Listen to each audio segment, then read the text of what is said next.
Bonjour, Mélissa Dassa. Je pourrais dire buenos dias, señorita Dassa. Buenos dias todos, madame, messieurs. Ligue des Nations, 3e journée, phase de poule. La Croatie, le Danemark et l'Angleterre en patron devant la Suède, l'Islande et la Belgique. Le Portugal, la France et la Pologne. Puis l'Italie se neutralisera des Côte d'Ivoire. Numéro 1 sur l'Info des Sports. Bienvenue à tous. Au menu pour cette matinale des sports pour ce 12 octobre 2020, foot inter, Ligue des Nations. La France échoue encore face au Portugal, 4 ans après la finale de l'Euro perdu 1-0 aux prolongations. Et puis, zone mixte, le sujet, le suivant, football, match amical de préparation. Quel éléphant face au Japon demain mardi? Après les défections de Wilfried Zaha, Wilfried Conan, Dili Simon et Nicolas Thier. Mesdames, Messieurs, il vous attend au 20 21 44 48 pour en parler et également au 20 24 27 87. Fernand Kouakou, c'est à vous. Gracias. Allez, merci à vous, Mélissa Dassa. Mesdames, Messieurs, nous prenons pour l'instant la direction du kiosque de Moussa. Ce matin, le football des jeunes intéresse Lamine Sanogo et ses invités. Il se prononce sur l'absence de compétition officielle pour cette frange de la population ivoirienne. C'est le rendez-vous du kiosque de Moussa. Mesdames, Messieurs, nous y allons.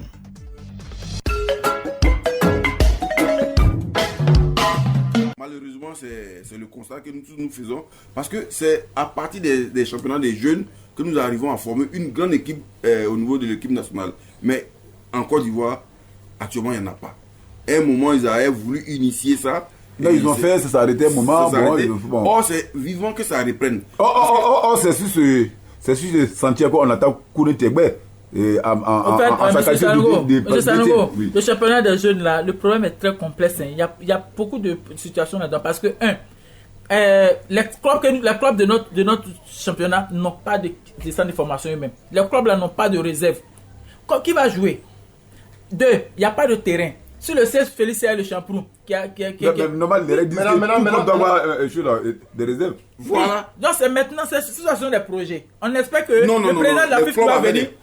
On espère que le nouveau président de la FIFA va venir. C'est dans ces projets. Tu ne mets pas des projets. En termes de projets. C'est projet. Parce que même si la FIFA demande. La détente doit maintenant faire ses preuves. Là, la détente Nous qui avons suivi le championnat depuis les années 90, en tout cas, il y avait le championnat des jeunes. Il y avait au niveau des juniors et des cadets. Et à chaque année, en tout cas, on chose. Norbert, tu as raison, tu sais, avant l'Afrique aujourd'hui, il n'y avait en a des pas. Mais Norbert, tu sais, avant l'Afrique avait des jeunes, le Stade avait des jeunes. Mais ces mêmes jeunes-là, ils sont ceux qui jouent les seniors dans leur club. Qui va jouer la relève maintenant? Il n'y a personne. Ils n'ont plus de jeunes. Il suffit seulement de faire un programme. Il suffit de faire un programme. Ces clubs-là vont. Tous ces jeunes-là, même, tous ces jeunes que vous parlez, tous ces jeunes-là, même, ils ne veulent pas jouer le championnat. Ils veulent sauter pour aller en Europe automatiquement. Moi, je suis un peu d'accord avec Serge. Oui. Tous les jeunes avaient sauté pour aller en Est-ce Europe. qu'aujourd'hui, là, les clubs de Ligue 1 ont les moyens d'entretenir les jeunes, l'équipe les A, pipis. Bon, si un club de Ligue 1 n'a pas les moyens, si un club de Ligue 1 n'a pas les moyens d'avoir chose. Puis les gars qui jouent à l'Africa, tu payes à 50 000. Le cadet ou bien le junior. D'ailleurs, un club qui joue en équipe nationale, en Ligue 1, tu es censé avoir une équipe réserve, avoir une équipe de jeunes. Si tu n'as pas ça, la FIFA a le droit de te ramener Ça doit faire partie du cahier des charges. Oui, en temps normal, c'est obligé. Ça, c'est une obligation. C'est un club de Ligue 1. En dehors d'obliger même, la FIFA n'a pas te poussé pour que tu aies des équipes réservistes. Voici le Racing Club de jeunes qui a fait partie de joueurs. Qui va monter? Si tu n'as pas de joueurs, donc c'est pas au président de la FIFA de te faire avoir junior. Ça, on dit là. La FIFA doit te demander d'avoir une équipe réserve. Parce que tu es censé. Si tu, comme je vais dire. Tu es censé. Comme le Racing Club qui va représenter le pays sur le chiquier international. Et imagine que tu es en train de jouer. Tu as vu Paris Saint-Germain? Tous les joueurs que Paris Saint-Germain forme là ne jouent pas pour Paris.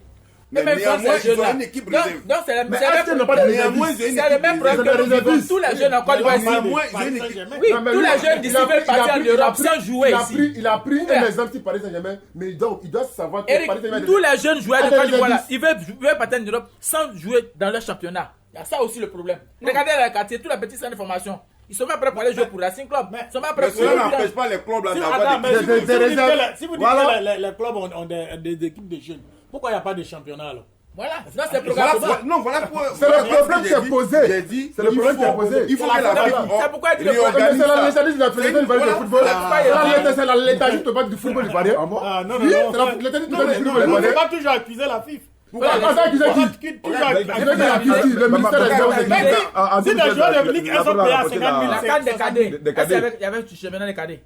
Il n'y avait pas championnat des cadets. Et puis la FIFA a pris, non. Vous avez applaudi ici. Quand ça ne va pas vous insulter les gens. Non mais le problème c'est que la province sont plus nombreux que le bonheur. La léthargie dont tu parles, nous tous nous sommes coupables de cette léthargie du football ivoirien. La fédération ivoirienne est l'organe qui s'occupe du football en Côte d'Ivoire. Même toi Bamba, tu ne vas pas au stade. Tu vas pas au stade. Les gens non, ça n'a rien à voir avec ce que nous sommes directement. On ne parle pas de comme les mêmes.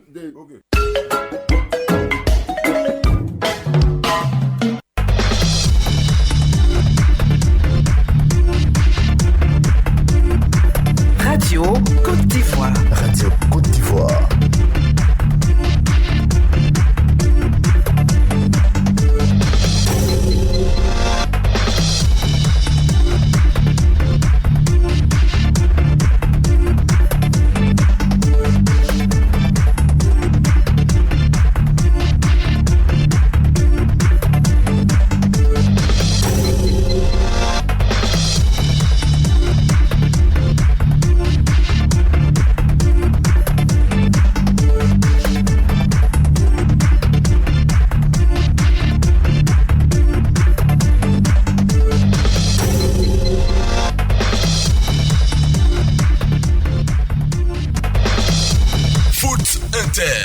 Fernand Kouakou.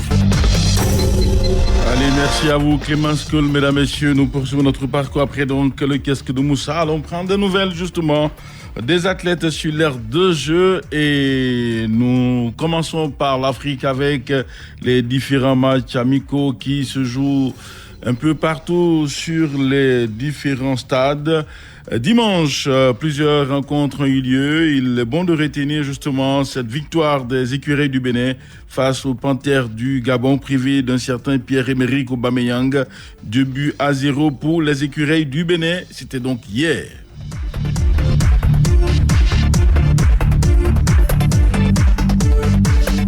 Il y a eu également match entre l'équipe de Cap-Vert et la Guinée. C'était samedi, victoire donc de l'équipe de Guinée 2-1. Malheureusement, juste après donc cette belle victoire des Guinéens, une crise donc est née au sein du Chili national de Guinée. Les Guinéens d'abord qui seront privés de Naby Keïta, leur capitaine qui a été testé positif au Covid-19, refusent de jouer mardi. Ce sera face à l'équipe de Gambie. Ils évoquent donc les joueurs des problèmes de primes, de matchs amicaux non payés, et justement ils ne sont pas d'accord avec la fédération qui a décidé de façon unilatérale de supprimer ces primes sans leur consentement. Aussi ils évoquent des problèmes d'hébergement. Les joueurs donc du Chili national de Guinée refusent de jouer mardi prochain un match amical international tant que ces conditions ne sont pas réunies. Ils ont donc pris cette décision en accord avec le staff technique de l'équipe nationale de Guinée.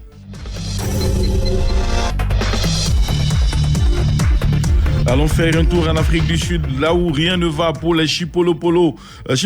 Pour les Bafana d'Afrique du Sud, puisque les Chipolopolo, ce sont les Zambiens. Les Bafana sont en difficulté après donc le nul 1-1 face à la Namibie. C'est la Zambie qui vient donc de sonner. Les Chipolopolo ont donc sonné les Bafana 2-1. C'était en Afrique du Sud.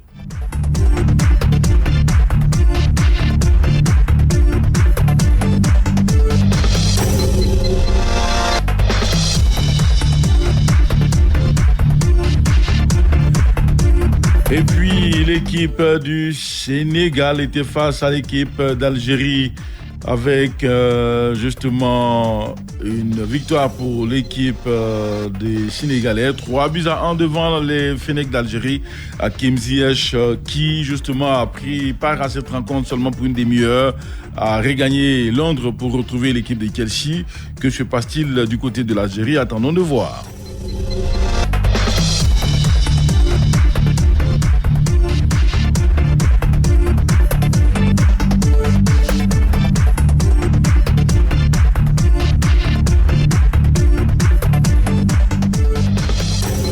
Allez, restons avec les matchs amicaux en ce qui concerne donc les sélections pour dire que déjà mardi, la Côte d'Ivoire sera donc à l'épreuve du Japon, une équipe ivoirienne qui sera privée de beaucoup de ses cadres, notamment Wilfried Zaha, rentré donc en Angleterre pour blessure.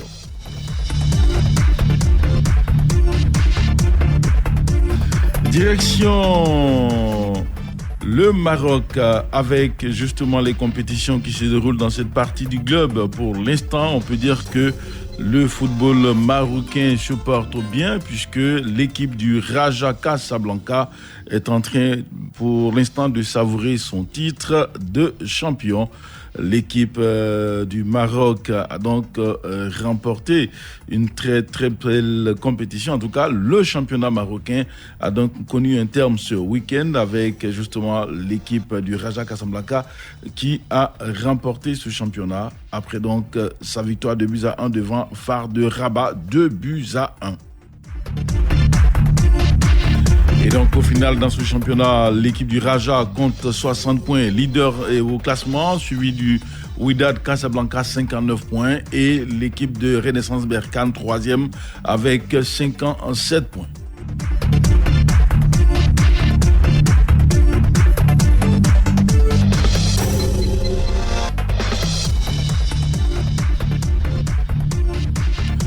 Le Maroc donc connaît un championnat qui est allé à son terme avec justement cette 30e et dernière journée de sa Botola Pro League, un championnat remporté par le Raja Casablanca qui monte sur la plus haute marche du podium. On va donc retrouver l'équipe du Raja encore sûrement en Ligue africaine des champions la saison prochaine. Allons faire un tour sur le vieux continent pour parler de Ligue des Nations à présent.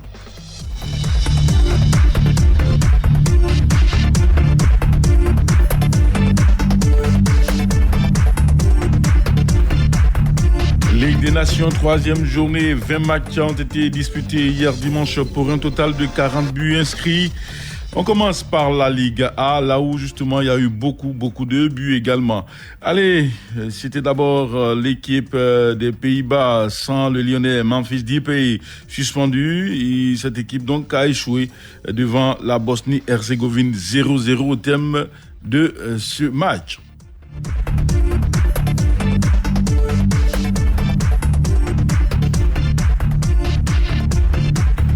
Et puis, l'Italie a réussi un nul en Pologne 0-0 en dominant donc grâce à un excellent Verratti, un meneur de jeu qui a joué un peu reculé, mais a permis donc à cette équipe d'Italie de tenir en échec l'équipe de la Pologne de Robert Lewandowski.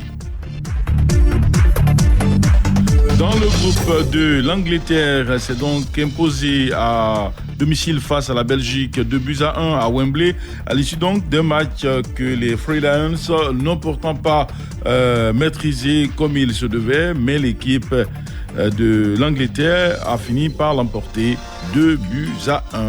Et puis après 2 défaites face à l'Angleterre 1-0 et la Belgique 5-1, les Islandais avaient à cœur de retrouver le goût de la victoire. Malheureusement, les hommes d'Eric Amren sont encore tombés ce week-end 3-0 devant l'équipe de Danemark.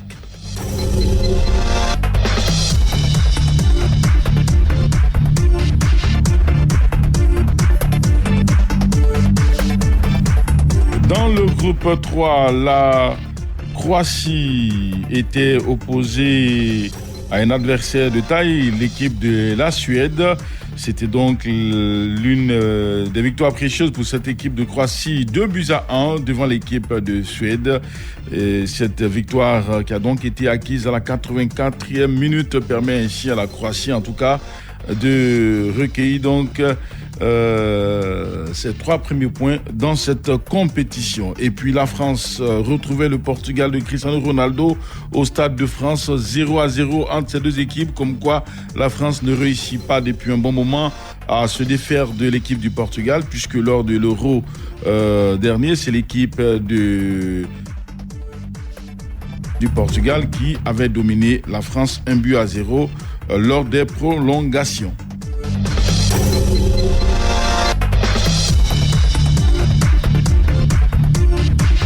Allons voir dans la Ligue B pour voir un peu qu'est-ce qui s'est passé également de ce côté-là avec les différents matchs disputés. L'équipe de la Norvège était opposée à la Roumanie. 4-0 pour la Norvège grâce à un certain Erling Haaland, auteur d'un triplé dans cette rencontre, 13e, 64e et 74e. Le jeune attaquant du Borussia Dortmund a permis donc à son équipe, la Norvège, de l'emporter 4-0.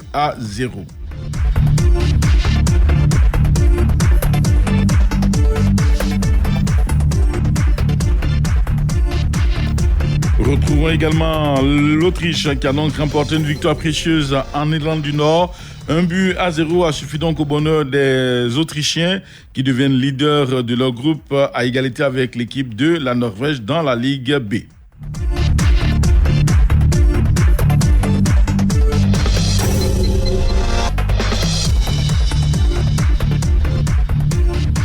Et puis la République tchèque est allée gagner en Israël 2-1, une victoire qui permet donc à la République tchèque de respirer un tant soit peu dans cette compétition. Dans le groupe 2, c'est l'Écosse qui s'offre donc le scalp de la Slovaquie, 1-0 et dans le même temps la tête donc de poule pour dire que dans le groupe 2 désormais c'est l'Écosse qui est leader. Dans le groupe 3, c'est la Russie qui reste donc patron de ce groupe. Cette équipe de la Russie à domicile a concédé un nul face à la Turquie 1-1, mais ce nul n'enlève rien au parcours donc de la Russie qui reste patron de son groupe. Et puis les Hongrois, peut-être possible adversaire donc des Bleus à l'Euro, ce sera peut-être une possibilité, était opposé donc à la Serbie. Et cette Serbie avait donc à cœur de remporter sa première victoire. Les visiteurs ont donc assuré la victoire dès le début, 1-0 pour l'équipe qui a donc rendu visite. Ça veut dire que c'était chaud. Les Hongrois ont donc réussi à arracher cette première victoire dans cette compétition.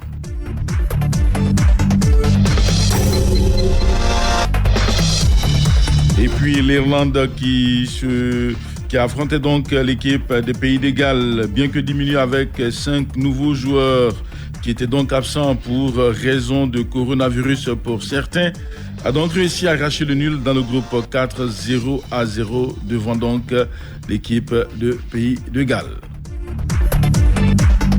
La Finlande et la Bulgarie se sont affrontés 2-0 pour l'équipe de la Finlande dans le groupe 2 pour le compte de cette troisième journée. L'Estonie et l'équipe de Macédoine du Nord se sont affrontés, match nul 3-3. Arménie, Géorgie 3-3 également, 2-2. Et puis l'équipe de Kosovo est tombée devant la Slovénie. 1-0 pour la Slovénie en déplacement. L'équipe de la Grèce qui recevait l'équipe de Moldavie a eu raison donc de cette équipe 2-0, surtout avec un but de Mantalos, 50e minute. Dans la Ligue des Nations, Ligue C, on parle également de ce groupe A qui était très en verve, et donc c'est l'équipe de Kazakhstan qui a été tenue en échec à domicile par l'Albanie, 0-0, et puis Lituanie, Biélorussie, match nul 2-2 entre ces deux équipes.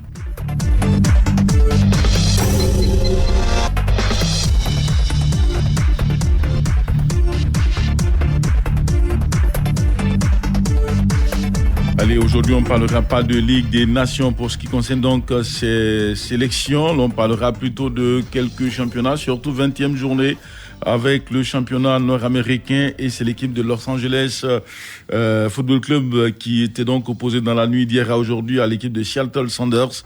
3-1 pour cette équipe de Los Angeles Lakers, et les Chicago Fire ont donc battu 2-1 l'équipe de DC United. L'équipe de Philadelphia Union a eu raison 2-1 de Montréal Impact. L'équipe de Sporting Kansas City a également dominé 2-1 l'équipe de Nashville. Reste donc à jouer d'autres rencontres, notamment ce match Orlando City Columbus reporté à une date ultérieure, tout comme Football Club Dallas et Minnesota United aussi reporté. Mais entre-temps, il y a eu d'autres matchs, surtout l'équipe de Cincinnati qui a donc perdu face à Toronto Football Club 1-0. Et puis l'équipe de Portland Timber qui a surclassé 3-0 San Jose dans cette rencontre de la 20e journée du championnat nord-américain. Ces rencontres se sont déroulées dans la nuit d'hier à aujourd'hui. Pour ceux qui adorent le football des jeunes, comme le disait Lamine Sanogo et ses invités aujourd'hui matin, allez voir donc les qualifications de l'Euro pour 2020 en ce qui concerne donc les espoirs, et c'est dans le groupe 2. On aura pour le compte de la 11e journée match de feu entre la France Espoir et la Slovaquie Espoir. Un match qui annonce justement des étincelles. Ce sera très chaud entre ces deux équipes. Pour l'instant, c'est la Suisse Espoir dans ce groupe 2 qui est donc leader avec 21 points, suivi de la France Espoir, et la Slovaquie Espoir, justement adversaire de la France, est troisième avec 9 points quand la France a 18 points. À qui donc les 3 points de ce jour? Attendons de voir le résultat de ce match.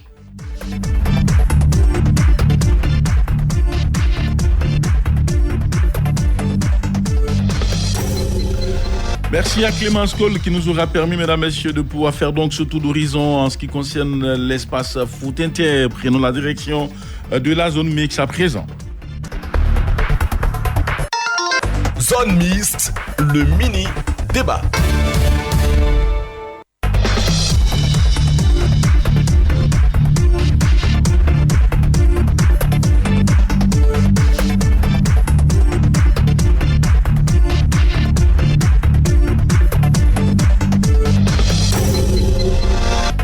20 21 44 48 20 20 87 87. Mesdames, messieurs, la Côte d'Ivoire affronte le Japon demain mardi avec bon nombre d'absents, notamment Wilfried Zaha, Wilfried Canon, Deli Simon, Nicolas Thier, le portier de Chelsea qui a rejoint son équipe.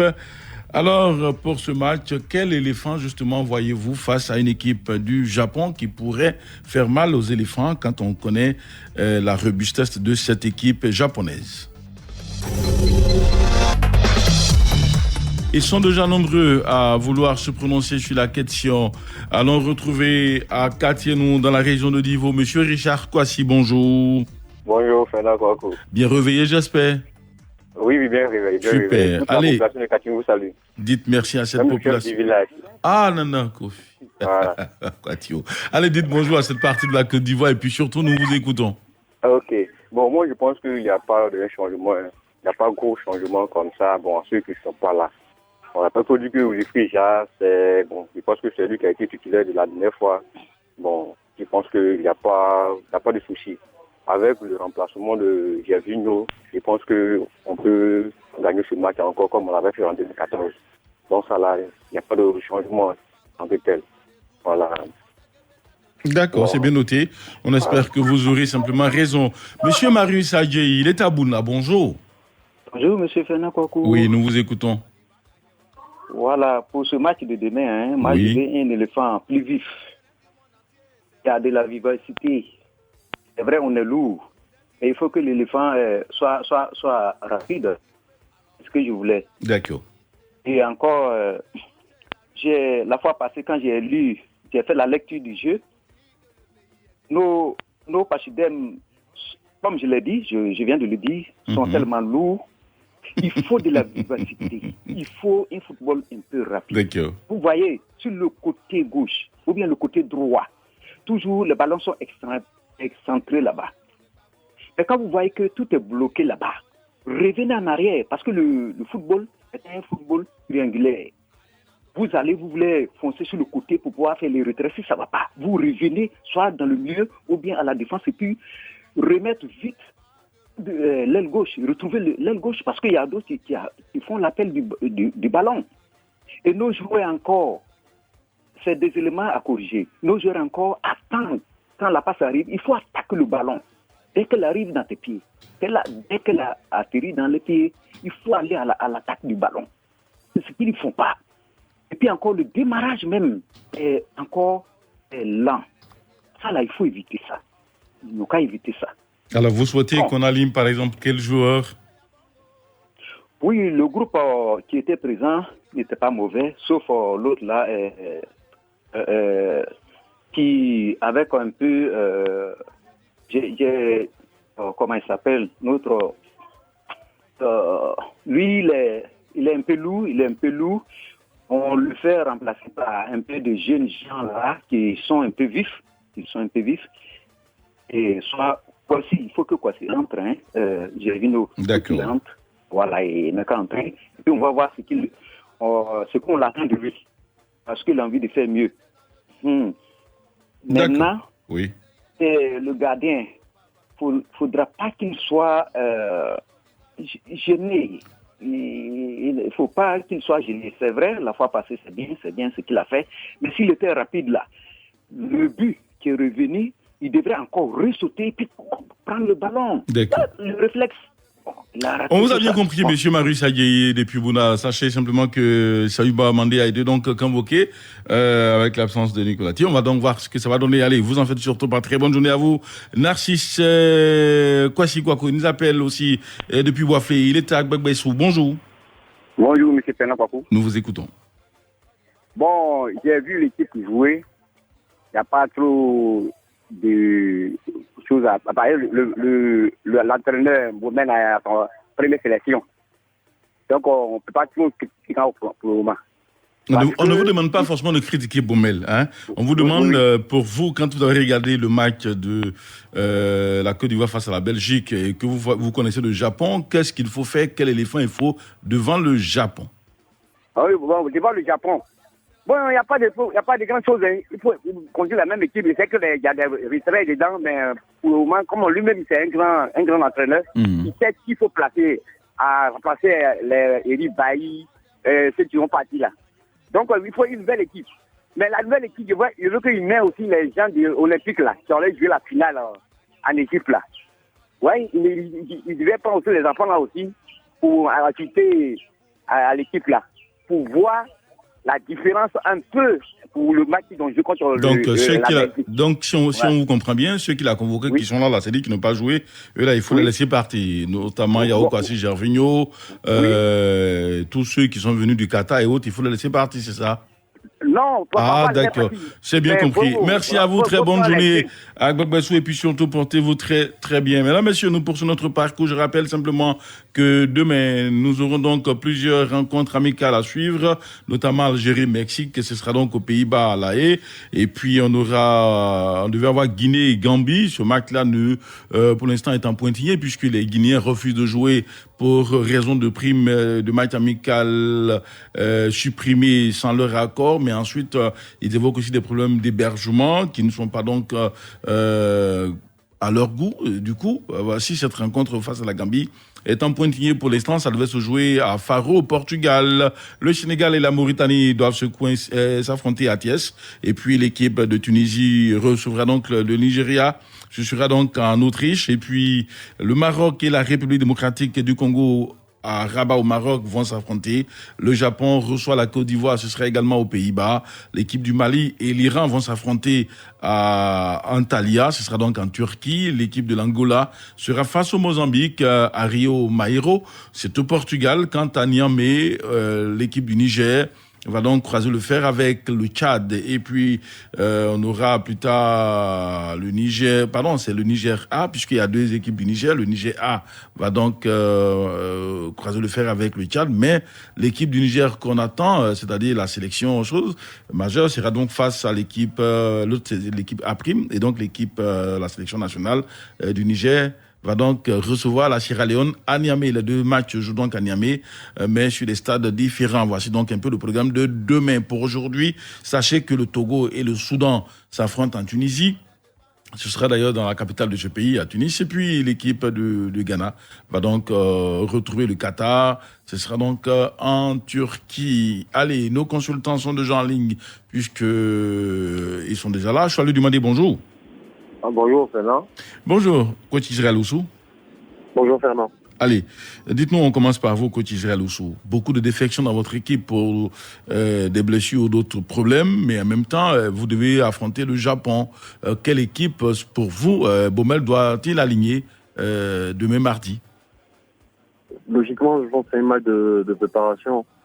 Et donc, on devrait pouvoir faire tourner l'effectif pour voir un peu tout le monde. Et je pense aussi que vu le match passé, où l'équipe a été beaucoup défensive. Il y a possibilité d'essayer vraiment autre chose sur le plan offensif. Et donc, vu les différences, je pense qu'il y a d'autres joueurs dont il a fait appel. Et c'est l'occasion d'essayer ces joueurs-là. Je pense à Juma Saïd en attaque qui pourrait remplacer Bifiza. Et je pense qu'à part ce remplacement majeur, il y a des hommes à tous les postes pour pouvoir notamment faire une revue d'effectifs et voir un peu les possibilités, les différentes possibilités qu'il pourrait avoir j'ai envie de dire dans l'avenir par rapport à un certain nombre de situations possibles pour cette équipe nationale. D'accord. Pour moi, il n'y a pas à s'alarmer. Je pense qu'il y a la possibilité de voir d'autres joueurs. Ok.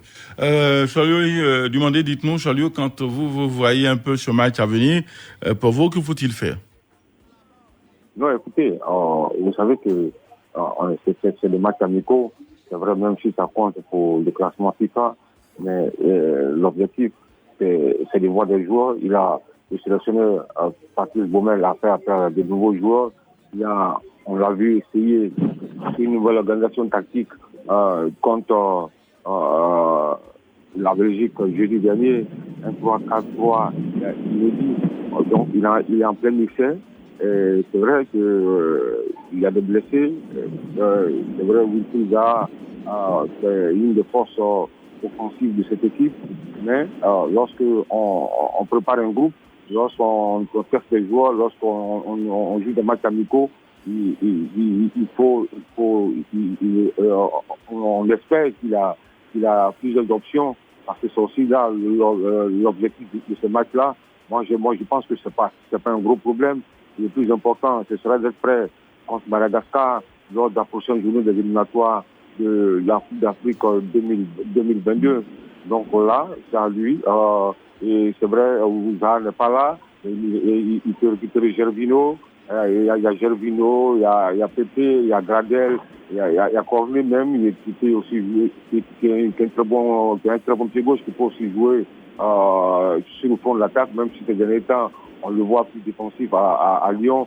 Mais je pense qu'il n'y a pas le feu au lac. C'est à lui maintenant de mettre en place un collectif bien fort, une bonne organisation tactique. C'est à lui de faire jouer ensemble tous ces talents individuels. Et il a plusieurs options. Et je pense qu'il est paré défensivement au milieu de terrain, tout comme sur le plan offensif.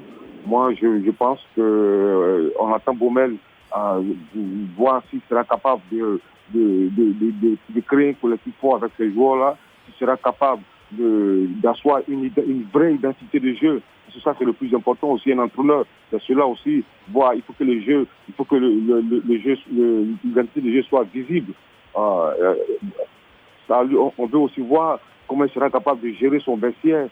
Donc, ces chantiers-là, c'est des chantiers qui il ne peut pas les réussir autour de 2 matchs amicaux, c'est au fur et à mesure, mais il est en plein essai, il est en état de grâce, on l'observe. Il est donc en état de grâce, on l'observe, on espère simplement que tout ira comme vous le souhaitez, n'est-ce pas? Alors, coach Israël, si vous devez lui faire des propositions en dehors de ce que vous avez dit, surtout dans les perches, qu'est-ce que vous demanderez donc à Baumel de faire? Surtout dans les... Je n'ai pas saisi. Surtout dans les perches.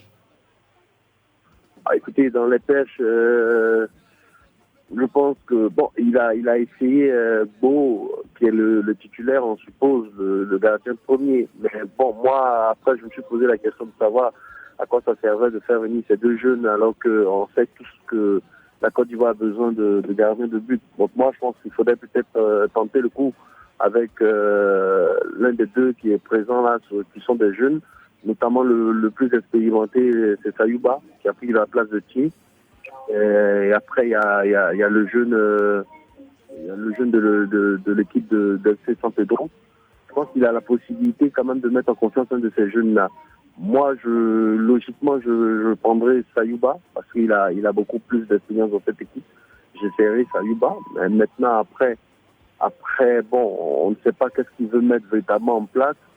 Mais comme l'a dit le grand frère Salio, ce sera aussi pour lui un test d'adaptation. Il va falloir aussi s'adapter, mais c'est aussi le moyen pour lui d'essayer de certains joueurs pour voir un peu qui pourraient notamment être valables pour cette sélection à l'avenir. Donc pour moi, je déconseillerais Saïba dans les pêches. Après, logiquement, comme le grand Fassalo l'a dit, on attend beaucoup plus de lui sur l'identité de jeu. On a vraiment senti son impact. À part le système en 3-4-3, on n'a pas véritablement senti son impact.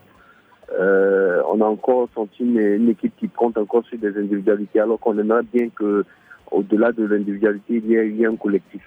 Donc voilà, je pense qu'on attendrait beaucoup plus sur ce plan-là. Voilà. D'accord. Chalio, on va donc se retrouver demain, n'est-ce pas, pour un autre parcours sur l'antenne de Radio Côte d'Ivoire. On attend également de savoir ce que vous nous proposez demain. Allez, pour l'instant, notez avec nous, mesdames, messieurs. On a été très heureux d'être en votre compagnie. Martha qui s'y arrive. Et puis surtout, salutations à Pascal Dapida depuis Boaki.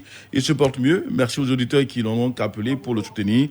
Et puis merci également à Maman Marie et toute sa famille. Allez, elle arrive, Martha Kissi, mais entre-temps, Adassa est là pour l'aider à s'installer. Merci à vous, mesdames.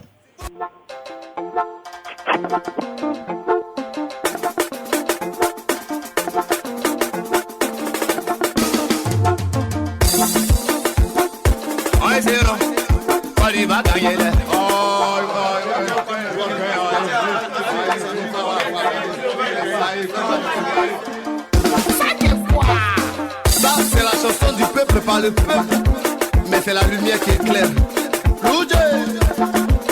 Moi je parle au nom de mon peuple, parce qu'on en a marre de tout ça.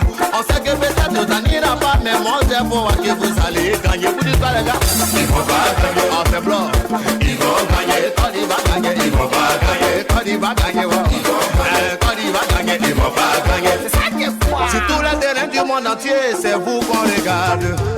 Il paraît que vous êtes titulaire dans vos clubs.